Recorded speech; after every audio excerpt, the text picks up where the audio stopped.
Fluids fluids fluids fluids fluids भाई comments भर दिए फ्लूइड से, इसलिए मैं आपके लिए लेके आया हूँ क्विक रिवीजन सीरीज में फ्लूइड मैकेनिक्स। बहुत ही बड़ा चैप्टर है, लिटरली मैंने 19 या 16 स्लाइड्स में मैंने पूरा इसको कवर अप कर लिया है। तो चलिए देखते हैं fluid mechanics in under 15 minutes. तो चलिए शुरू करते हैं। सबसे पहले बात, फ्लूइड क्या होता है भाई? एनीथिंग विच कैन फ्लो अपना फ्लूइड होता है। तो इसमें आपका लिक्विड और गैसेस दोनों आ जाएगा, बट ये पर्टिकुलर चैप्टर में हम लोग ज्यादातर लिक्विड्स में हम लोग डिस्कस करने वाले हैं। फिर आपको जो थर्मल फिजिक्स है उसमें हम लोग गैस के ऊपर डिस्कस करेंगे, बट ठीक है। फिर बात करते हैं स्टैटिक फ्लूइड के बारे में, या वो फ्लूइड जो रेस्ट पे होते हैं।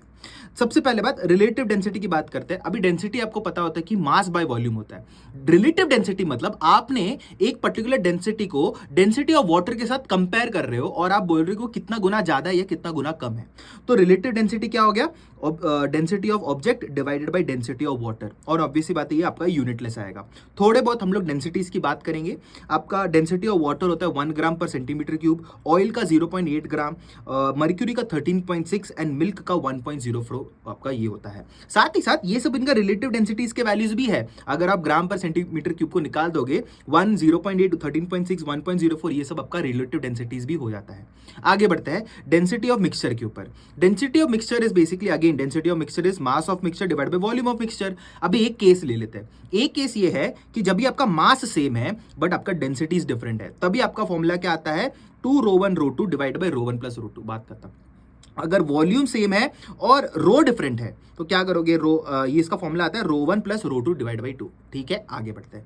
अभी हम लोग बात करते हैं प्रेशर के ऊपर। प्रेशर एक स्केलर क्वांटिटी है जिसको हम लोग बोलते हैं pressure is equal to force by area. Units आपका न्यूटन पर मीटर स्क्वायर आता है।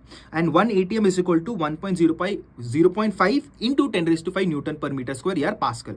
अभी बात करते हैं variation of pressure with depth, मतलब डेप्थ के साथ आपका प्रेशर कैसे वेरी करता है। सबसे पहले बात आपको जानना है कि that is change in pressure is equal to rho g h, where h is the height, g is obviously small g that is 9.8 पर मीटर पर सेकंड स्क्वायर, और रो जो होता है आपका डेंसिटी होता है फ्लूइड का।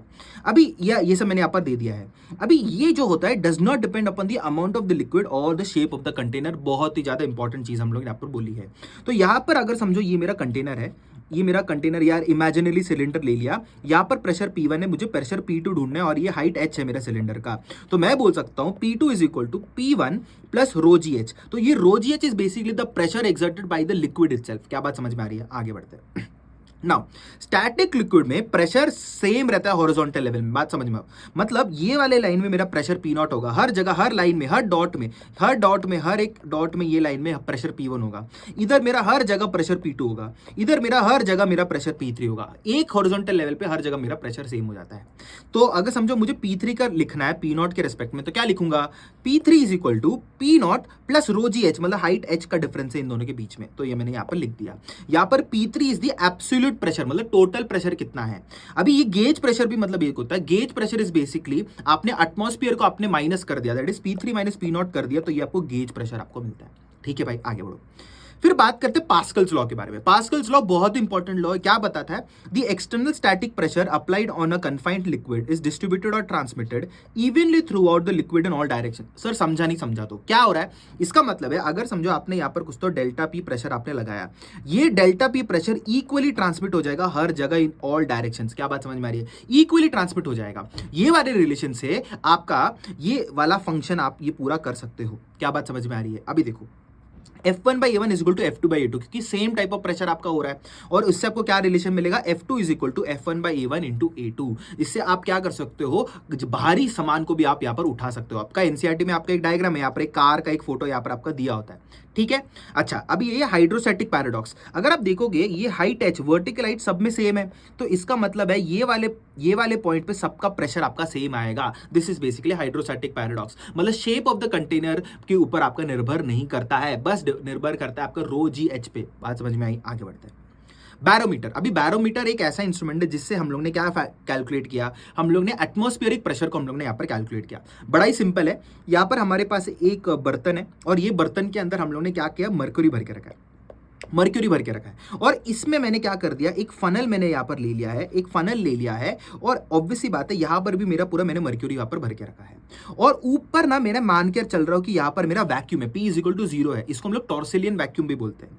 तो ऑब्वियसली बात है ये सेम हॉरिजॉन्टल लेवल पे मेरा प्रेशर इक्वल आना चाहिए। तो PB is equal to PC आना चाहिए और PC is equal to PA। Obviously बात है क्योंकि एटमॉस्फेयर से ये तो सराउंडेड है।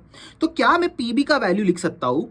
PA plus P A plus rho g H, ये कितना हाइट था वो अगर मैं लिख सकता हूँ ऐसा, तो यहाँ पर मैंने वही लिखा है P B is equal to rho g h. अभी ऑब्वियसली बात है पी ए मेरा 0 है करके मैंने लिखा नहीं, और P B is equal to P C, तो मैंने यहाँ पर ये वाला रिलेशन मैंने लगा दिया। और जब भी आप सारे फैक्टर्स डाल दोगे, दैट इज रो मेरा 13.6 हो जाता है, जी का वैल्यू आपने डाल दिया, एच का वैल्यू डाल दिया, तभी आपको आ जाता है 1.01 इंटू 10⁵ पास्कल्स। क्या आपको बात समझ में आ रही है? या हम लोग बोलते हैं 76 सेंटीमीटर ऑफ एच जी, ये भी आपका एक यूनिट होता है प्रेशर कैलकुलेट करने के लिए। अभी आप समझा, that is 36 centimetre of H G आपको लगा, आपको कितना 1.01 इंटू 10⁵ पास्कल्स आपको करने के लिए। आगे बढ़े, अगर आप इसके बदले में पानी ले रहे होते तो 10 मीटर लगता, 10 मीटर। क्या आपको बात समझ में आ रही है? आगे बढ़ते हैं। वेरिएशन ऑफ प्रेशर जब भी एक्सेलरेटेड फ्लूइड है, स्टैटिक फ्लूइड की बात नहीं कर रहा हूं। अभी अगर समझो कोई चीज ऊपर जा रही है, ऑब्वियसली बात है, आप अगर चूहा बैठ के अंदर बैठ रहे हो, सूडो फोर्स लगेगा नीचे लगेगा सूडो फोर्स, ऑब्वियस बात है एम में नीचे लगेगा, तो क्या होगा, जी इफेक्टिव में क्या डाल दोगे, जी प्लस ए डाल दोगे, बात खत्म यार, काम खत्म। वैसे अगर ये नीचे जा रहा होता, नीचे एक्सेलरेट कर रहा है, सूडो फोर्स ऊपर लगता, तो आपको क्या होगा, जी इफेक्टिव क्या होता है, जी माइनस ए, मैंने वही यहाँ पर लिख दिया, बात खत्म यार। अभी बात करते हैं, अगर हमला, अभी तो ये तो हमारा वर्टिकल हो गया, हॉरिजॉन्टली अगर एक्सेलरेट कर रहा होता तो बड़ा सिंपल है। इधर अगर एक्सेलरेट कर रहा है, सूडो फोर्स इधर लगेगा, हाँ सर, नीचे एमजी लग रहा है, तो नेट फोर्स मेरा इस तरफ लगेगा। अभी ना जो फ्लूइड का जो शेप है वो मेरे नेट फोर्स के परपेंडिकुलर होना चाहिए, दैट इज द रीजन ये ऐसा मुड़ जाता है, देखो परपेंडिकुलर। अभी इधर देखो, अगर इस तरफ एक्सेलरेट कर रहा है, सूडो फोर्स लगेगा इस तरफ, एमजी इस तरफ और नेट फोर्स इस तरफ, मतलब नेट फोर्स के परपेंडिकुलर आपका ये शेप बनना चाहिए। क्या बात समझ में आ गई? और इधर आपका फॉर्मूला आता है P1 minus P2 is equal to rho l a, और P1 minus P2 is equal to rho l a आपको यहाँ पर दिख रहा होगा, और tan theta is equal to a by g is equal to h by l, very very very important relation. ठीक है, आगे बढ़ो। अभी यूट्यूब प्रॉब्लम्स बहुत आते हैं आपके नीट के एग्जाम में, देखो क्या होता है, कुछ नहीं, क्या करो एक ऐसा लाइन पकड़ो जहां पर आपका लिक्विड सेम होता है। तो मैंने क्या कर दिया, एक लाइन पकड़ ली, ये लाइन में मेरा लिक्विड सेम है। आप ये वाला लाइन नहीं ले सकते, क्योंकि यहां पर आपका अलग फ्लूइड है, ठीक है। अभी ये पॉइंट पे और ये पॉइंट पे प्रेशर सेम होगा, बस आपको इक्वेशन डाल देना है। तो पी ए का वैल्यू क्या लिख सकते हो, P naught plus rho g H, मैंने वही लिख दिया यहाँ पर। और यहाँ पर पी बी का क्या लिख सकते हो, P naught plus rho g into 2x, बस एक रिलेशन आपको यहाँ पर मिल जाएगा, काम खत्म। यूट्यूब प्रॉब्लम्स ऐसे झट से सॉल्व हो जाएंगे। अभी आगे बढ़ता है मैनोमीटर में आपको गैस का प्रेशर कैलकुलेट करना है, सेम कंसेप्ट अपना किसके तरह, यूट्यूब की तरफ। क्या करना है, एक ऐसा लाइन लो जहां पर फ्लूइड सेम है, उधर प्रेशर आपका सेम हो जाएगा, और आपको सेम कंसेप्ट लगा के आपको ये वाला फॉर्मूला आपको मिल जाएगा, बात खत्म या सिंपल। आगे बढ़ते हैं, अभी बात करते हैं अपथ्रस्ट के बारे में, या वो फोर्स जो लिक्विड लगाते हैं ऑब्जेक्ट पे जब भी वो उसको इमर्स किया जाता है। तो यहां पर अपथ्रस्ट का फॉर्मूला आता है V F rho F into g, where V F is the volume of the fluid displaced, and ये आपका किसके इक्वल होता है, volume of the body immerse के, यहाँ पर ये इक्वल हो जाता है। और ये रो एफ क्या होता है, rho of the fluid, that is the density of the fluid होता है। अभी आर्किमिडीज बाबा ने क्या बोला था, आर्किमिडीज बाबा ने ये बोला था दैट जो अपथ्रस्ट जो होता है वो weight of the fluid displace के बराबर हो जाता है। कैसे किया भाई, वॉल्यूम इंटू डेंसिटी क्या होता है, मास होता है, तो वही तो मैंने यहाँ पर लिखा है, volume into density is equal to mass of the fluid into g, बात खत्म। ये अपने आर्किमिडीज प्रिंसिपल ने बोला था। अभी बात करते हैं अपैरेंट वेट के बारे में। ऑब्वियसली बात है, अगर आपने किसी चीज को डुबा के रखा है, उस पर अपथ्रस्ट लगेगा और वो एमजी के कंपोनेंट को थोड़ा बहुत काटेगा, तो ऑब्वियसली बात है अपैरेंट वेट आएगा, आपके ओरिजिनल वेट से कम हो जाएगा, वो अपैरेंट वेट है। तो अपैरेंट वेट क्या हो जाएगा, mg जो आपका ओरिजिनल वेट होना चाहिए था, माइनस दी अपथ्रस्ट, बात खत्म यार, यही तो सिंपल सी बात है। थोड़े बहुत इंपॉर्टेंट फॉर्मुलाज जो आपको यहाँ पर याद रखना है with respect to upthrust and यहाँ पर अपैरेंट वेट। यहाँ पर मैंने 3 फॉर्मुलाज गिवन है, सारे नोटेशंस भी गिवन है, आपको आसानी से याद हो जाएगा। आगे बढ़ते हैं आइडियल फ्लूइड की वजह से।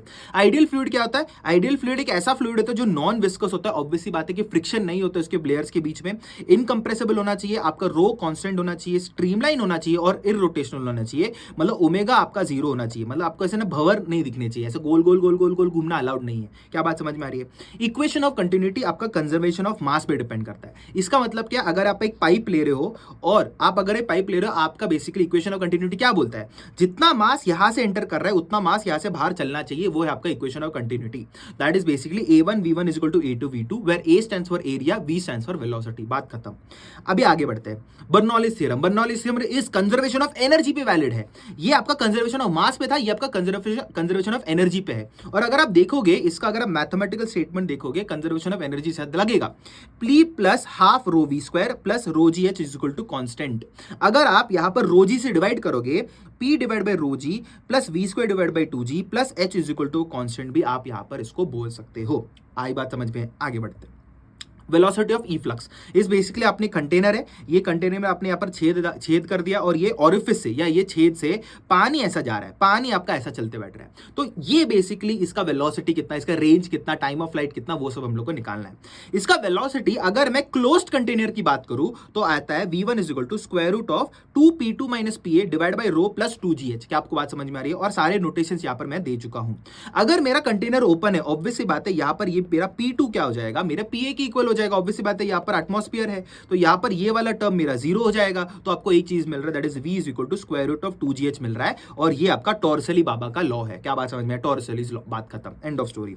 आगे बढ़ते हैं। अभी हम लोग यहां पर बात करेंगे रेट ऑफ फ्लो के बारे में, which is area into velocity. तो एरिया आपका ए है, वेलोसिटी आपका टॉर्सलिस लॉ से आ जाएगा। टाइम ऑफ फ्लाइट आप आराम से निकाल सकते हो स्क्वायर रूट ऑफ 2h/g से। हाइट आपका क्या हो जाएगा, हाइट आपका ये h माइनस h हो जाएगा, तो ये आपने इधर डाल दिया। रेंज क्या होता है आपका, रेंज इज बेसिकली आपका वेलोसिटी इनटू टाइम। तो आप यहां पर वेलोसिटी इनटू टाइम को मल्टीप्लाई कर दोगे तो आपको यहां पर रेंज मिल जाएगा। अभी ये रेंज मैक्सिमम कब होगा, अभी आप ऑब्वियस बात है जब इसको डिफरेंशिएट करोगे तो अब आपको पता चलेगा आपका रेंज मैक्सिमम आपको कैपिटल h/2 में मिल रहा है। और कितना होगा, r मैक्स आपका h के बराबर होगा। h is basically the height of the container, या जितना आपका फ्लूइड भर चुका है। बात समझ में आ गई? आगे बढ़ो। अभी हम लोग बात करते हैं विस्कोसिटी के बारे में। विस्कोसिटी का एक बहुत बेसिक फॉर्मूला है, या हम लोग बोल सकते हैं the friction between the layers of the fluid बोलेंगे, is basically n a dv/dl। आपका यहां पर ये dv/dl आपको वेलोसिटी ग्रेडियंट हम लोग इसको बोलते हैं। और ये n आपका कोएफिशिएंट ऑफ विस्कोसिटी होता है। इसका SI यूनिट डेकापॉइज होता है, ध्यान रखना, डेकापॉइज होता है या पास्कल सेकंड होता है। अभी स्टोक्स लॉ के बारे में बात करेंगे। स्टोक्स लॉ क्या बताता है, अगर आपका एक बॉडी है या एक पार्टिकल, एक मास है, उसने आपने एक फ्लूइड के अंदर आपने उसको गिरा दिया, तो उसका ऑब्वियस सी बात है उसका वेलोसिटी बढ़ते जाएगा। जैसे उसका वेलोसिटी बढ़ते जाएगा उसके ऊपर जो फ्रिक्शनल फोर्स लग रहा है या विस्कस फोर्स लग रहा है वो भी बढ़ते जाएगा। That is F is directly proportional to V हम लोग को यहां पर आ रहा है। और इसका फॉर्मूला है F is equal to 6 pi RnV। और ये जो V जो है इसको हम लोग टर्मिनल वेलोसिटी भी हम लोग बोलते हैं। ये टर्मिनल वेलोसिटी मतलब क्या है, वो कांस्टेंट वेलोसिटी जिससे एक पार्टिकल क्या विस्कस फ्लूइड में ट्रैवल करेगा उसको हम लोग टर्मिनल वेलोसिटी बोलते हैं। उसका फॉर्मूला यहां पर मैंने यहां पर दे दिया है, आप यहां पर देख सकते हो। इसका ग्राफ भी आता है, वेलोसिटी और टाइम में आपको एक ऐसा वाला ग्राफ मिलेगा। ऑब्वियस सी बात है थोड़े टाइम के बाद ये कांस्टेंट हो जाएगा इसका वेलोसिटी, और ये वेलोसिटी को हम लोग टर्मिनल वेलोसिटी बोलते हैं। आगे बढ़ते हैं।